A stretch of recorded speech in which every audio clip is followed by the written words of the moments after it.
ओम शांति। आज का विजय मंत्र है,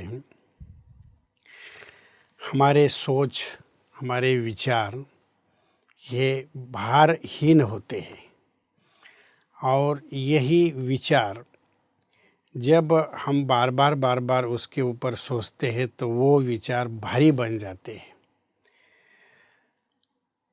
जितना हम विचारों को सकारात्मक सोचेंगे तो उसकी जो तरंगे वो सकारात्मक तक पहुंच जाती हैं, लेकिन मन के अंदर अगर नकारात्मक घृणा, ईर्ष्या और नफरत उसके संकल्प हम अगर चलाते हैं किसी के भी प्रति, तो वही प्रकृति को भी पहुंचते हैं और व्यक्ति तक भी पहुंचते हैं।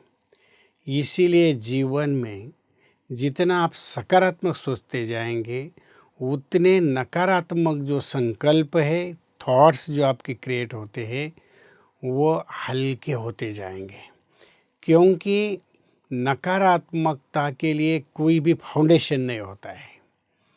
वो जैसे कहते हैं कि कोई बिल्डिंग जब आप खड़ी करते हैं तो उसका फाउंडेशन मजबूत करते हैं, क्योंकि सकारात्मकता के अंदर क्रिएटिविटी होती है।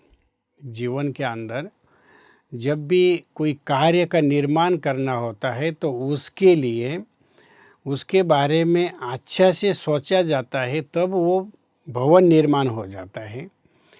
लेकिन उसके विपरीत जो नकारात्मकता है, आपने देखा होगा कि कोई व्यक्ति किसी के प्रति अगर नकारात्मक भाव लेकर बैठा हुआ है, मिलता उसको कुछ भी नहीं है, बस वो किसी का मकान अगर अच्छा बन जाता है तो वो यही सोचते अंदर से जल जाता है कि इसने ये जो मकान बनाया है कैसा बनाया होगा, धन कहाँ से लाया होगा।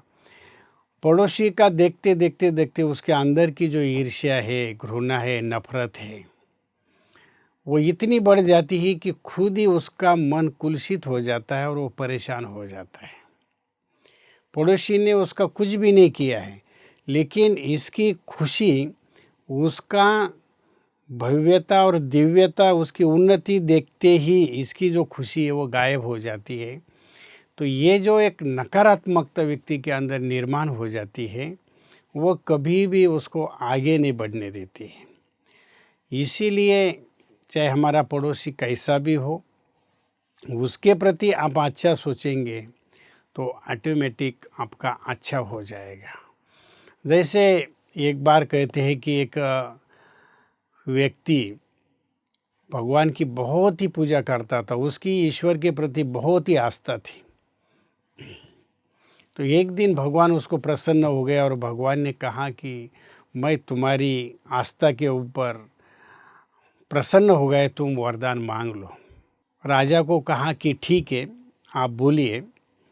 तो भगवान ने कहा कि उसकी जो पड़ोसी की जो चीज़ है वो आधी कम हो जाएगी।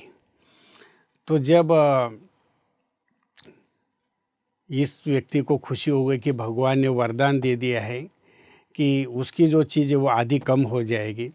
व्यक्ति जब किसी के प्रति भी नेगेटिव सोचता है तो उसका परिणाम आप इस कहानी से देखिए।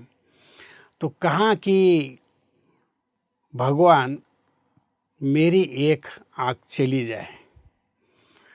तो हुआ क्या कि जब ये कहा तो पड़ोसी की दोनों आँखें चली गई, वो अंधा हो गया। तो इसको खुशी हो गई कि भगवान ने जो मुझे वरदान दे दिया है वो बहुत फलीभूत हो रहा है। जब कहा कि इसका जो मकान है वो चला जाए, तो जब उसने वो चीज़ मांग ली तो इसका जो मकान था वो तो आधा चला गया, लेकिन उसका पूरा चला गया। उसकी जो ये कंडीशन थी कि मेरी एक चीज़ चली जाए तो सामने वाले की डबल चली जाए। तो उससे क्या हो गया कि जब वो व्यक्ति ये करता रहा तो इसका परिणाम उसको नेगेटिव का ये हो गया कि वो खुद भी अंधा हो गया। और जब वो खुद अंधा हो गया तो भगवान से माफ़ी मांगने लगा कि मुझे पड़ोसी के लिए डबल मांगना चाहिए था, लेकिन मैंने जो आपसे मांगा वो गलत तरीके से मांग लिया, क्योंकि मेरी ईर्ष्या और जो घृणा थी उसका परिणाम मुझे नेगेटिव मिल गया। इसीलिए विजय मंत्र हमें ये सिखाता है कि अगर आप दूसरों के लिए आधा कम हो जाए वो नहीं मांगो, आधा उसका बढ़ जाए तो उससे पड़ोसी की भी उन्नति हो जाएगी और आपकी भी उन्नति हो जाएगी। लेकिन व्यक्ति मन के अंदर की जो ईर्ष्या है, जो घृणा है, उसको बड़ा बनने नहीं देती है। उसके मन के अंदर ये जो ईर्ष्या की भावना है वो हमेशा एक सीमित उसको रख देती है, जिसके कारण उसके लाइफ के अंदर लॉस हो जाता है। अगर व्यक्ति ये कहे कि अगर मुझे एक मकान भगवान दे देता है, पड़ोसी को 2 मिल जाए, तो निश्चित है कि भगवान भी आपको देता रहेगा। लेकिन लोगों को दूसरों की उन्नति देखी नहीं जाती है। लोग वह ईर्ष्या द्वेष निर्माण करते हैं और जिस कारण वो जीवन में हमेशा असंतुष्ट रहते हैं। तो हमें अपने विजय मंत्र से ये शिक्षा लेनी है जीवन के अंदर कि हमेशा आप औरों के लिए भला सोचो तो आपकी नेगेटिविटी ख़त्म हो जाएगी और सकारात्मकता आपकी बढ़ती जाएगी, जिससे आप जीवन में आगे बढ़ेंगे। ओम शांति।